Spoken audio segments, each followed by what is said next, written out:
Hola, ¿qué tal? Mi nombre es Evelyn Parada Praga.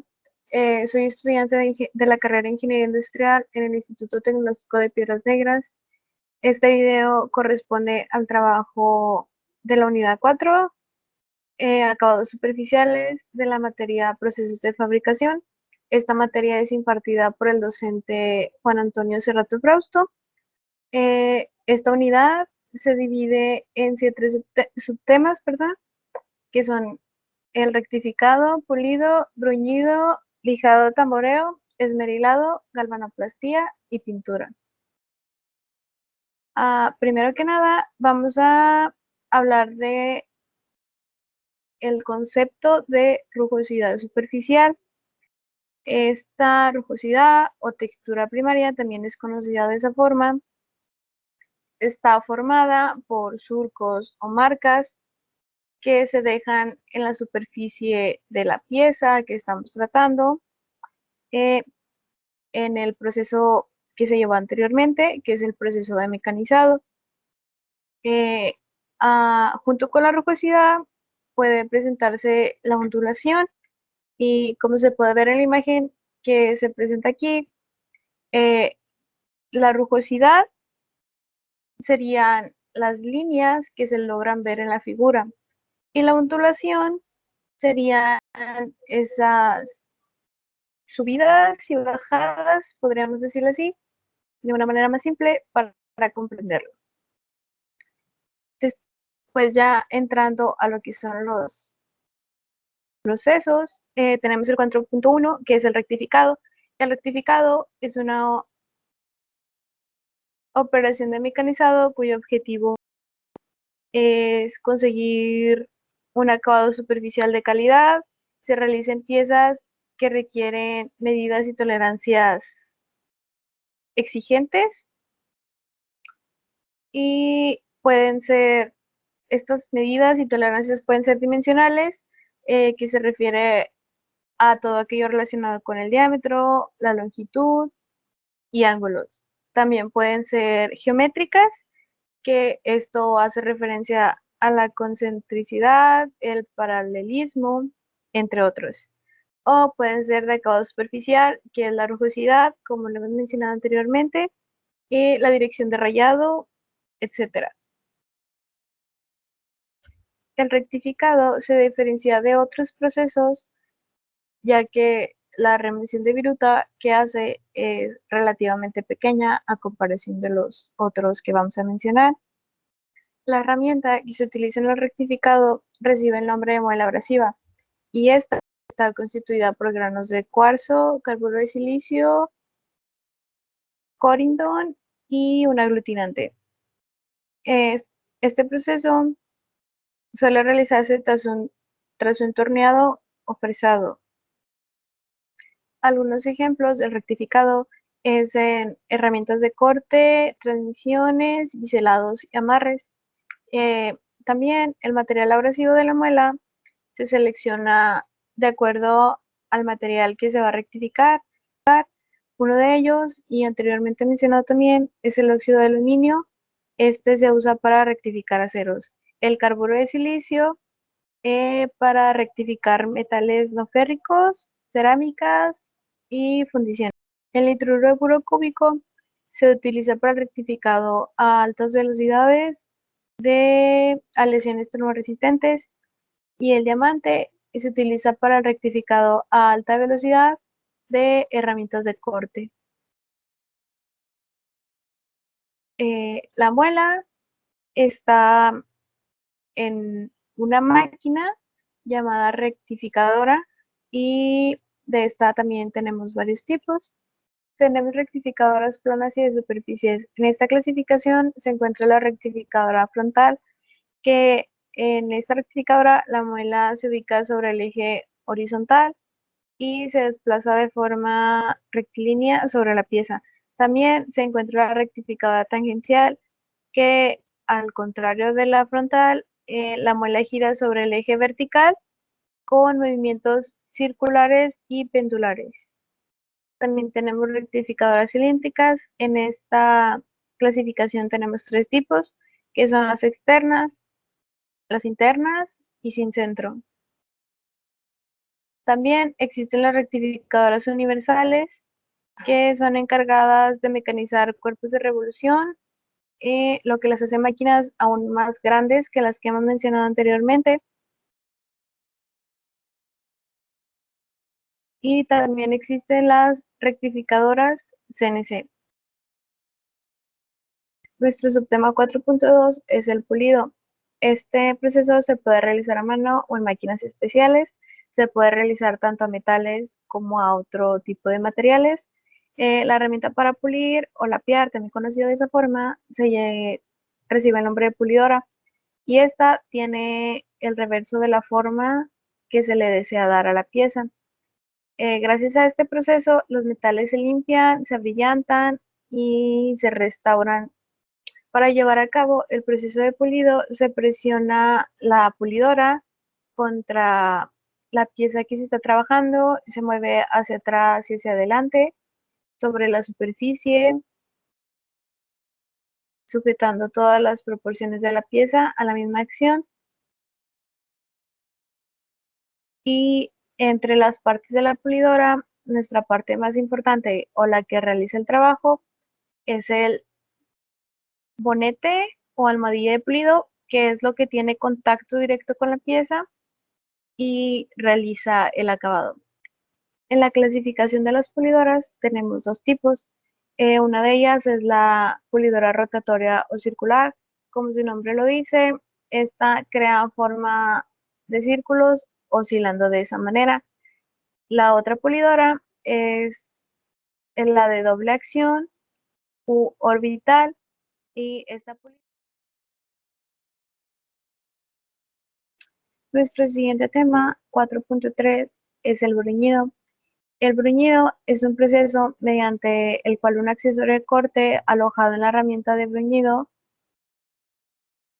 rota sobre la superficie sobre la que se está trabajando, sobre la pieza, a velocidades bajas relativamente y a presiones de contacto comparables a las que tenemos en el rectificado. La herramienta que se utiliza para este proceso recibe el nombre de piedras o barretes abrasivas. Este proceso se basa principalmente en el acabado de orificios después de perforar o escariar. Dentro de los abrasivos usados más comúnmente en este proceso tenemos el óxido de aluminio, el carburo de silicio, el nitruro de boro cúbico y el diamante natural o sinterizado. Tenemos también la clasificación de estas máquinas bruñidoras, que existen dos tipos, que son las de husillo horizontal y las de husillo vertical.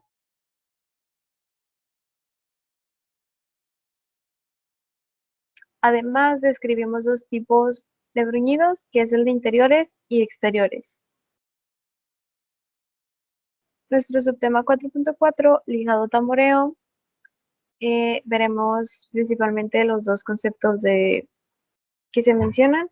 El lijado pues sería alisar, pulir, abrillantar o limpiar mediante el frotamiento de un objeto abrasivo la pieza. Y el tamboreo, o también llamado pulido por fracciones, es un método controlado de procesar piezas para eliminar rebabas, escamas, bordes. Entrando un poco a las características de las lijas, podemos ver que el grano del material abrasivo se adhiere al soporte de la lija, y según su composición podemos distinguir tres tipos de grano, que es de carburo de silicio, de óxido de aluminio o de corindón de circonio. También cabe mencionar que según el tamaño del grano o la cantidad de grano que tenga, será el tipo de lija, y este tipo de lija se utiliza para diferentes acciones, cada uno específicamente para cada tipo. En la maquinaria de tamboreo podemos ver que los equipos de granallado de tambor rotativo son muy simples de utilizar. Como primer parte, introducimos las piezas. Esto puede ser manualmente, por el operario, con ayuda de una máquina. Después se cierra la puerta de el tambor, se empieza a girar y inicia el ciclo de granellado.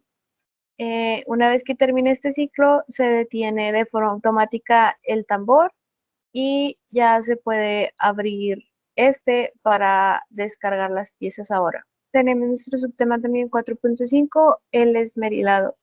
El esmerilado elimina material utilizando partículas abrasivas como las que hemos mencionado anteriormente, y estas producen virutas de la pieza que estamos manejando.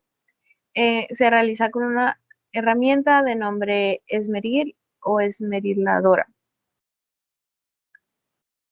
En el proceso de esmerilado tenemos dos pasos, por mencionarlo de esa manera, que sería el esmerilado plano, que este garantiza que las superficies sean similares con independencia del estado inicial y su tratamiento previo. Después, el esmerilado fino, que produce una superficie con poca deformación que se puede eliminar fácilmente durante el pulido.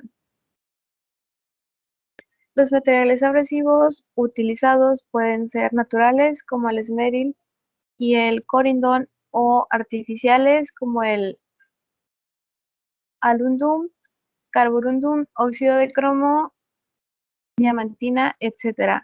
Estos materiales abrasivos pueden presentarse en tres posiciones, que uno es cuando el grano entra en contacto con la superficie del material o de la muestra que estamos trabajando. Otra es que el grano se queda a mitad de recorrido y la viruta va creciendo. Y nuestra tercera y última posición sería que el grano pasa sobre la superficie de la muestra, arañándola con una deformación pequeña. También está la clasificación de los tipos de esmeriladora, que es la angular, de banco, de pedestal y de banda. Nuestro tema 4.6 es galvanoplastía. La galvanoplastía es la práctica de la unión de un recubrimiento superficial a un material por métodos electroquímicos. Este proceso de galvanoplastía va más allá de la estética de los materiales, les confiere protección, durabilidad, conductividad, resistencia y algunas otras propiedades a las superficies a las que se les realiza este proceso. Asimismo, permite el ahorro de recursos naturales. Este proceso está conformado de 4 pasos. Nuestro primer paso sería la limpieza. Nuestro segundo paso sería el cálculo de parámetros. Nuestro tercer paso, y el más importante, sería la electrólisis. En este paso se escoge el fluido necesario para el rellenado de material de las zonas afectadas y se aplica con los parámetros obtenidos anteriormente, que fue en el paso de cálculo de parámetros, hasta que el proceso termina, es decir, hasta que la avería desaparece. Y en nuestro cuarto y último paso es el acabado final. Algunas aplicaciones de este proceso de acabado es para componentes de automóviles, aviones, barcos, para realizar los grifos de baño, para realizar hebillas, botones, llaveros, en la bisutería en la que se hacen baños de oro, en joyas de metales más escasos como el platino y el rodio. Nuestro último subtema de esta unidad, 4.7, es el acabado de pintura. Este acabado se realiza para satisfacer dos necesidades funcionales de las piezas, que son la protección y la decoración. Este último más que nada superficial. La protección que pretendemos que la pintura realice en la pieza es que se evite la oxidación y la corrosión. Eh, la impermeabilidad que proporcionará la pintura será tanto mayor en cuanto a lo que sea el espesor de la capa que se aplique. Es importante mencionar que bajo la capa de pintura no debe existir trazas o